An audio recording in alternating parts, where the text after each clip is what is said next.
Hi, I'm Stanley Goldberg, host of the Inquiring Mind podcast. I hope you enjoyed today's episode. And if you're new here, I release 2 episodes a week with a variety of fascinating guests, and I would appreciate if you would support my podcast by liking this video and subscribing down below.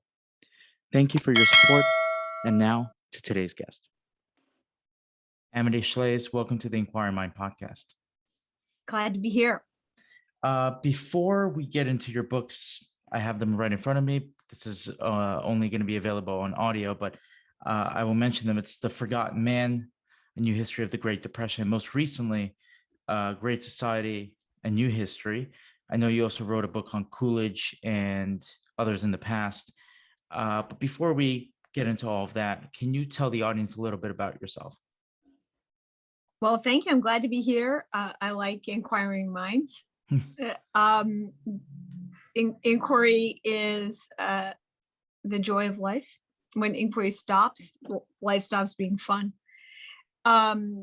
Let's see. I started out as a journalist. I was always interested in economics, partly because I worked in Europe when half of Europe was still communist. So I got in real time to observe what happens in socialist, tyrannically managed economies. And I was able to witness the liberation of Europe in 1989. So as a journalist, just over and over again, econ was the part of life that seemed interesting to me. And I wrote a number of books and eventually came to focus on the Great Depression and wrote a book called Forgotten Man about the Great Depression. And then I wrote the sort of prequel, which is about the 20s. The Forgotten Man was how the government made things worse in the economy in the 30s and broke it, that is the economy. So what was the it that was broken? What was an economy that worked? That was the 20s. So I went back and wrote this prequel book in the biography of Coolidge. I could have as well called the Coolidge book The 20s or The Roar, but it just happened. I ended up focusing on the man. More recently, I looked at the sequel to the 30s and the New Deal, which is Johnson's Great Society, and wrote a book about that called Great Society.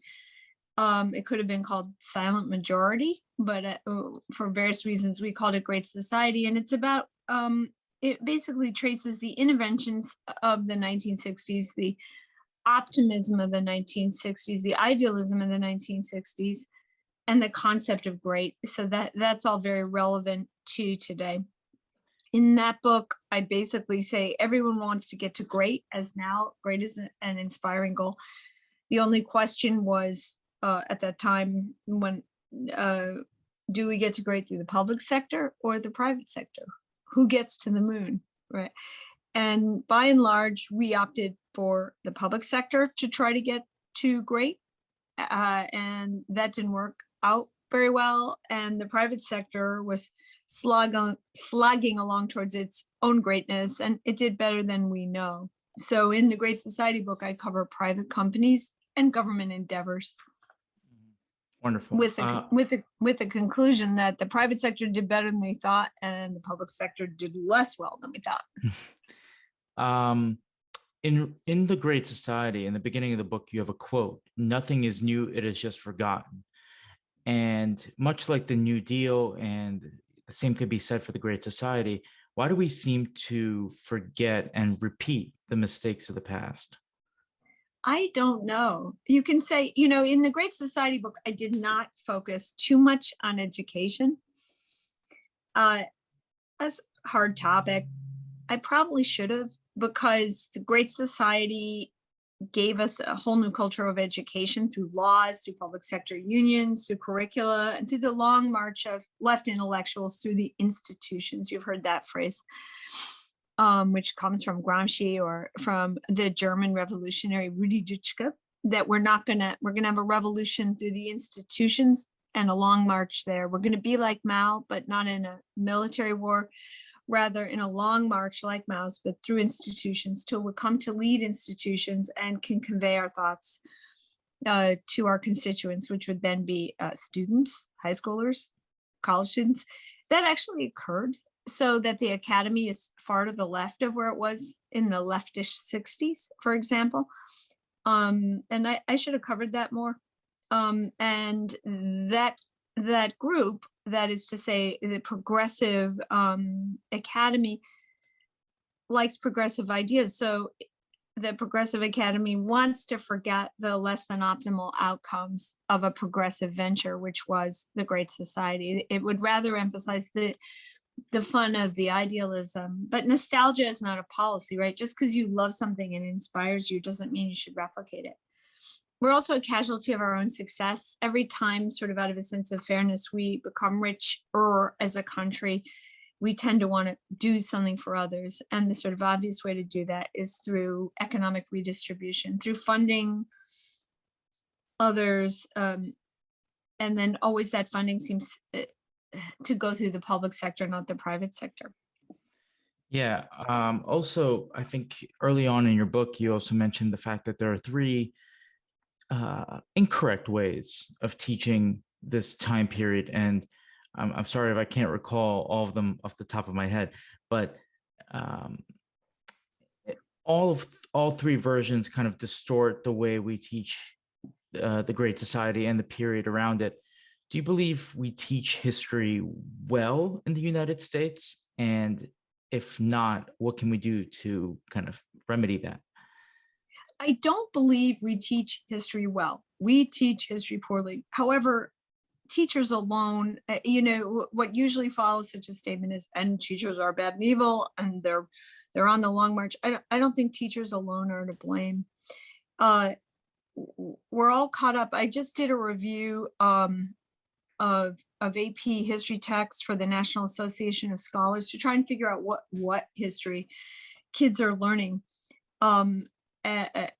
Actually, standard texts for standard courses and AP advanced placement texts for secondary school. And if you read those books, what you come away with is not that they're all left wing, though they lean progressive in a distorting way, but that they're absolutely incoherent. There's no storyline. They're just like sort of spam of knowledge, spamming at the poor 16-year-old. So he's got a whole lot of facts sent at him and not much narrative. I think because the textbooks are written by committee, that doesn't usually work. Stories should be written by one person and are constantly covering bases. Oh yeah, we have to get this event from 1972. And oh yeah, we forgot that. So it's kind of like a bad legal document. History. You think of a bad legal document, you could barely read it, or a bad law, because so many edits have been made. That's what history texts are like. And that's also a function. It's a function of fear of writing by committee. And it's also a function of the infatuation with tech, because a lot of these books take great pains, I'm talking here about secondary school, to be multimedia, part of a multimedia venture. So they say, see the video, right? Download this software, download the app, download the, do the interactive problem set, all that with history. And the poor student, again, spends a too great a share of the hour he gives to history, say, some nights for homework, dealing with technology and flipping among media. That's actually why I like radio, or a show like yours. Radio is pretty sparse, pretty minimalist. You're cutting out the visual. And when you cut out the visual, you give the mind a chance to concentrate. These books are the opposite. Oh my God, visual collage. And then on top of all that, the 60s had a collage culture. It had a kaleidoscope culture. And things came at people. Sometimes they even involved drugs, right? Psychedelic drugs. And the kaleidoscope collage approach was in fashion. People taught thematically, not chronologically. The human brain likes chronology. Thematic is hard for the human brain. So that comes into professors who write textbooks, like to write thematically because it shows how intelligent they are. I find thematic writing hard to take after a while. So not only do we teach history with a left tilt, again, we also teach it incoherently. and that the second is actually the greater sin. Yeah, I noticed that myself when I was in school. I remember very recently I had a conversation with Ken White, who wrote a amazing biography of Hoover. Um, and I remember thinking for a long time, Hoover bad, FDR good. Those are kind of the ways everything was taught in school. And the New Deal was a net good for society. FDR was a net good, and Hoover caused the depression. And then once you start dispelling those myths, you understand that none of that actually made sense to begin with. And what I noticed when reading your book is that our misperceptions of the New Deal actually shaped the gung-ho attitude people had towards accepting the Great Society. Yeah, they were already forgetting then. I mean, you think about the New Deal, the record of the New Deal is Roosevelt said he was for jobs. He came in, he was a moderate politician, or anyway, an unpredictable politician with some moderate aspects. When Roosevelt came in, not particularly consistent, one thing he was concerned about was cutting the federal budget. When we think of Roosevelt, big spender, right? That was later. So Roosevelt comes in, no one knows what to expect. They know he's a Democrat. He's surrounded by progressive forces. And what is he going to do with his progressive venture, which he does launch, decides to be a progressive, New Deal. It's a huge, unprecedented venture, warranted only by one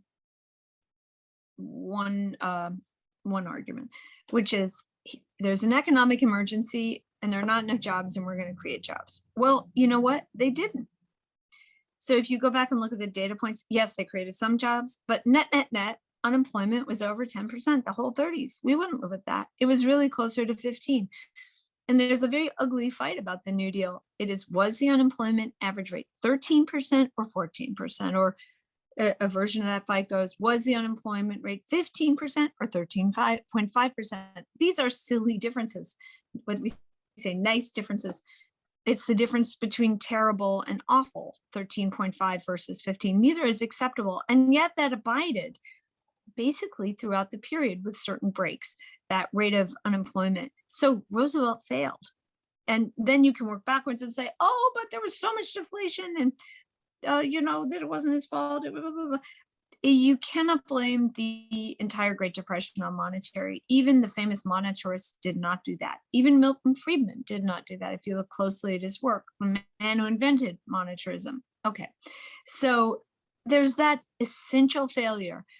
The job of a big humanitarian or pro-people program is to supply jobs. What's the best thing you can give a person? Not a payment, but a job, particularly an unemployed person. The New Deal didn't do that. And yet that refused to be remembered, if you know what I mean. Yeah. And then, so you ask, like, why didn't they remember that? Why didn't they? They sort of did. That is people in the 50s, particularly when you look at the legislation that happened or didn't happen in the 40s and 50s, some of that reflects a memory of the failures of the New Deal. For example, the Taft-Hartley Act, which essentially neutered the labor centerpiece of the New Deal, the Wagner Act. Truman didn't like it. His veto was overridden. Congress remembered. But people didn't really remember. And I think war has something to do with that. War, it's a sad little fact for economic people that war always trumps econ.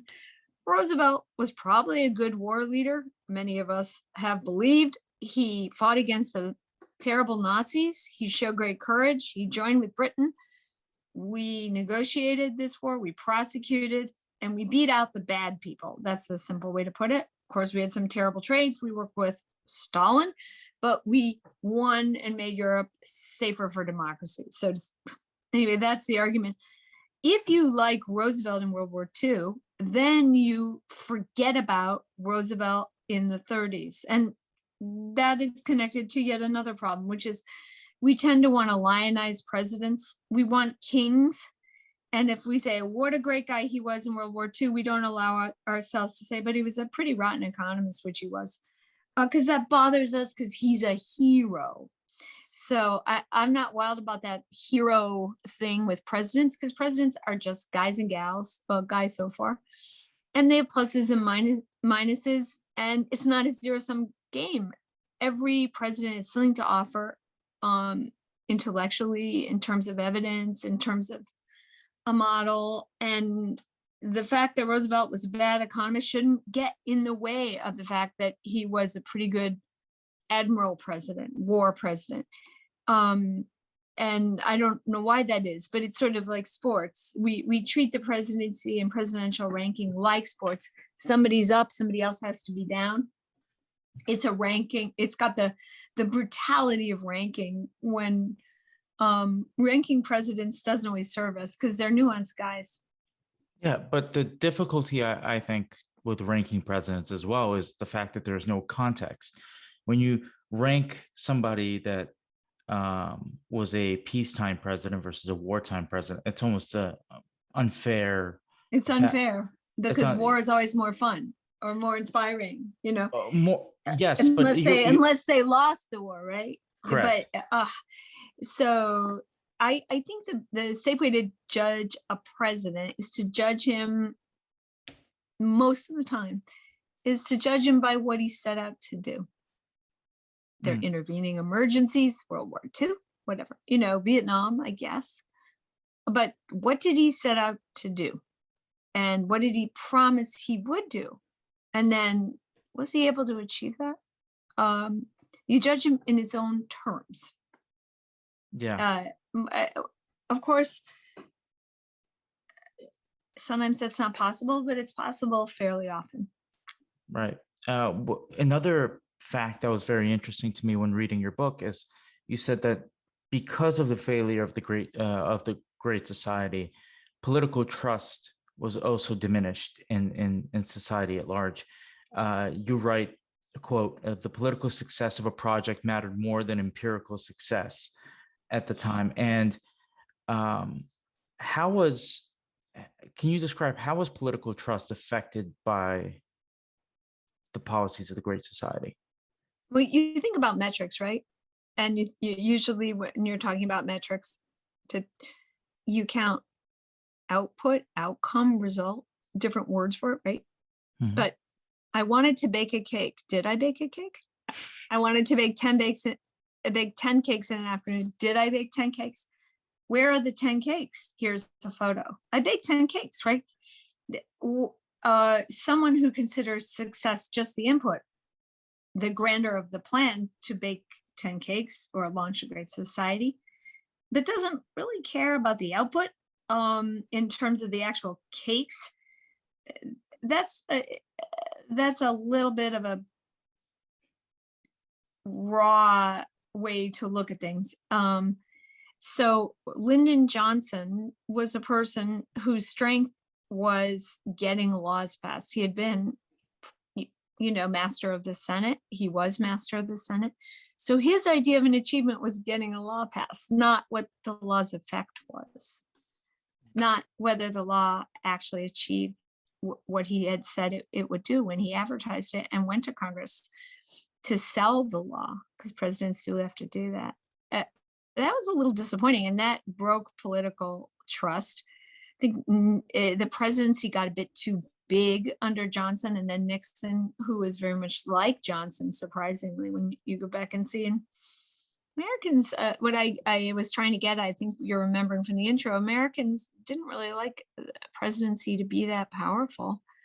And that was one reason Watergate caught on. There are scandals all the time, but only some catch on and have consequences. Watergate caught on. It could have been we ignored Watergate the way we ignore, say, I don't know, President Grant's excesses and cronyism. We didn't ignore Watergate. And I think it was a resentment of the executive overreach of the period. Mm-hmm. Whether also, in Vietnam, but so you always don't want to ask, what is your metric and do I accept it? Do I accept your metric as a useful metric? If you're going to force this discussion to be about metrics, let's define your metric and be sure I find it useful. One of the people who recognized this and was caught in the middle was Daniel Patrick Moynihan, who was a political advisor to President Johnson and then to President Nixon. He saw the tragedy of using the wrong metrics to pat yourself on the back. Just because something becomes a law doesn't mean it's a good law or achieves the effect, but he didn't quite know what to do about it. And he wrote very articulately about that. So he's sort of, if this were a Shakespeare play, The Great Society, he's the fool who stands on the edge and comments on the disasters, but also participates in the action and even helps to cause the disasters. Yeah. What's interesting is we like to think of Americans as not wanting big government and not wanting big government action. But at the same time, there is a decent constituency throughout history that kind of yearns for the New Deals and the Great Society. And even today, you hear a lot from especially people on the left side of the political aisle that they want a 21st century New Deal, and that sounds really good. I mean, their marketing is top notch. So why for a country that claims to not want so much government do we actually want so much government? Maybe it gets back to education. I think we have really thought it through. We're basically, you say, what America do we like? Well, one America we like is Tocqueville's America. We didn't have antibiotics yet, but we had a lot of other things, including very vigorous local communities. That's the America where the local was the center. Washington was not the center. And most of us forget that the federal government wasn't bigger than the states and towns until the middle of the New Deal, at least not in peacetime. Federal government would expand for wars. I think younger people just don't realize that it wasn't until 1936 or 38 that the federal government was bigger than the states and the towns.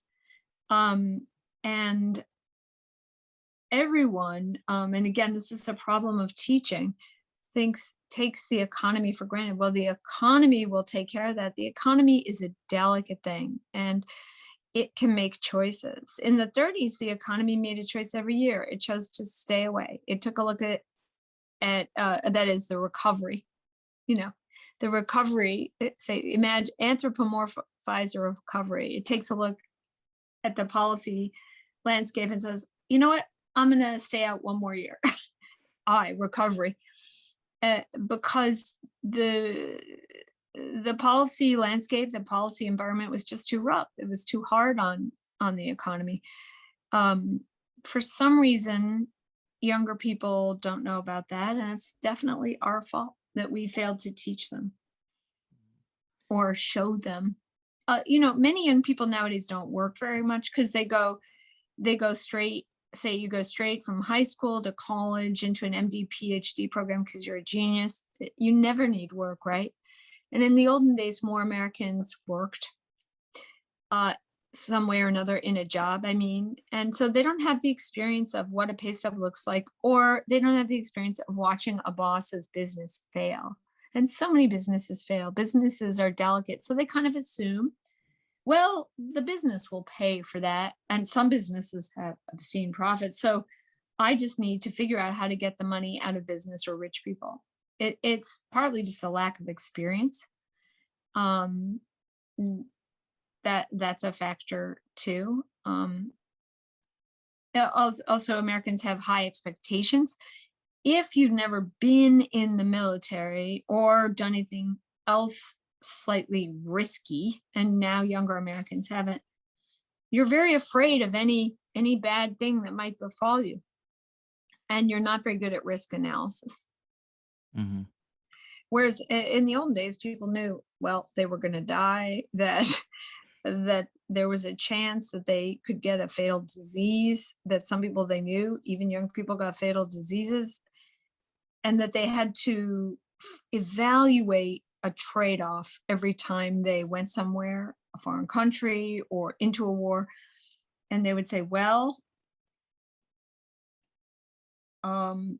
some people die in a war, but the war is not worth fighting. Right? that kind of trade-off is apparently no longer, considered in younger minds. They tend to say if one person dies, everything must stop. I mean, that's what happened in the COVID quarantine. The COVID is a terrible disease, but there were trade-offs in decisions about COVID. And because we were unwilling to look at those trade-offs, we kind of, we did a lot of damage to the economy. Mhm. But I also, I mean, correct me if I'm wrong. I'm one of the young people that you're describing earlier. And sometimes it seemed to me when I was in college a few years ago, it's not that young people don't work or don't want to work. It's the fact that there's such a high expectation to get an entry level job. To get an entry level job, you have to have a minimum a bachelor's degree. Yes, you can have internships. Yes, you can if you as some entrepreneurs say, you if you grind and you start your own business, obviously everyone could do that. I'm not saying it's impossible, but it is exponentially harder, I think, because Oh, yes, absolutely. No, but I think we've done that through school. If we say it's better for you to take AP physics over the summer and you'll get a 5 in AP physics, and that'll help you get into college instead of work somewhere. And your parents are wealthy enough that they don't need you to work somewhere to get your car. It absolutely makes sense, if you can do it, for you to take AP physics. That's logical, but you do lose the opportunity to work and see a company. So we're agreeing on this. It's and that's also a function of success. It turns out we have a society that's very much based on comparative advantage now, and there's a huge advantage to serious knowledge, particularly in sciences, or ability to write. So more schools needed. But I do think young people's separation from the work environment has hurt them and hurt the polity. yeah, if you don't mind, I spoke to Warren Treadgold, who's a professor himself, and he writes about education a lot. And we had this disagreement where when he said, "Well, people need university. We live in a world that requires you to go to a university." I understand that, but doesn't mean it's the right thing to do. When I was in college, no disrespect to a lot of people that I went to school with, um, they thought that college was just a 4-year vacation, and some people just didn't have to go to college. They could have gotten jobs somewhere else in a few decades ago. They would have been working somewhere else, and they didn't need to go to college. But now we live in a world where everyone has to go to college, and the incentives are so perverse. Even though you could just if you want to learn to code, you can literally do it online. That's the best way to do it, because coding is all online. So I maybe I'll disagree a little bit with the everyone has to go to college statement, or not everyone has to go to college. I'm sorry, that everyone that college is needed in a world like we live in today. I also I saw that you mentioned a guaranteed income in your book, and you said that it was a bad idea. Did I say that? I believe so, or maybe not. I in your didn't. book. I shed some skeptical light on it. The So I'm not. guaranteed income idea was in the 60s or early 70s. Daniel Patrick Moynihan it had different names, but one was Family Security Act. And he thought about it, and it was kind of neat. But he couldn't get it through Congress, basically. Nixon said he was for it, but not really. And Nixon didn't have enough support in Congress anyway for this idea. But Moynihan also was running some real-time experiments with guaranteed income, and he noticed that people in some of those experiments, people work less when they had guaranteed income, or were less quick to return to work. You can go back and look at them. They're in his own books. Yeah, I mean, that's about the sum of what I said. Yeah. I was basically tracing Moynihan's experiment. Yeah, I didn't want to put words into your mouth. I just thought maybe it was the wrong word to use by saying that you thought it was a bad idea. But I think people need to, you want to have a structure where people want to work, and you want to have a structure that helps people in really dire situations. So President Clinton wanted that too. You look at the reforms he was involved with. The real problem in the US is actually that even as we've emphasized credentials, the credential of college, the standards of what we consider, what gets a BA, particularly in the humanities, have dropped. mhm. So what's really depressing is to see people with BAs who are not able to write a letter that people over 40 consider okay. No, who's right? Maybe the younger people are right. We don't need those letters, but there's that gap, and you get money when you can write a letter that people over 40 consider is okay. So there's that gap. I think the real tragedy, beyond the tragedy, is what we're calling education. Yes, often we waste time in college and we're too credentialist, but also the credentials we get are increasingly odd given what we're learning. One of the things that we have at the Coolidge Foundation is a civics initiative for 8th graders. It's a brand new thing called the Coolidge Citizenship Challenge. Tiny, needs money. And the point of it is to let sort of late middle school, junior high, high school kids take a version of the test that naturalizing Americans take. Like, how long does the senator serve? Well, he served 6 years, or she, like that, like a fact test, not a philosophy test by any means. It's a memorizing fact test. And the reason we have that contest is we have become aware that a lot of kids don't get that stuff in school anymore, where they used to more often. If you go back and look at, the high school entry tests of a century ago, they were just much tougher. There were high school entry tests, by the way, often. So I believe that most people can do this work. And this contest is going to be really fun. I believe most everyone can learn most things you learn in high school. Maybe not BC calculus, but everything else. I don't think I could learn BC calculus. But just about everything else. Maybe they'll learn it more slowly. Maybe they have to learn it differently, but they can learn it. And yet we've kind of abdicated even in high school. So you get kids, high school, college, way underprepared relative to the past. And then they come out and they're very angry because, and legitimately so, they have a bunch of degrees, but they can't do stuff that is clearly needed in serious work. Yeah, completely agree with you. I know in the interest of time, I want to ask 2 questions that I ask of all my guests at the end of every podcast, and you can answer them in whatever order you please. The first one is, if you have any hope, I'm sure you do, what gives you hope for the future? And the second question is, what are 5 books, fiction, nonfiction, that you would recommend to people? Oh my God, 5 books is hard. So I'm just going to look on my shelf. One is, I'll do that first, is Calvin Coolidge's autobiography, which we at the Coolidge Foundation just had the honor to republish with the publisher ISI. Thank you, Coolidge family descendants, for helping us with that. And in it, there's a wonderful essay by Governor, for those of you interested in Tocqueville, by Governor Jim Douglas, who was one of our, he's actually a trustee on our Coolidge Fund, on the gubernatorial presidency, which is to say, how is a governor, when he gets to be president, serve as president versus the senator or some other kind of, a person with some other kind of background. There's a lot to say for governors because they've run something difficult before.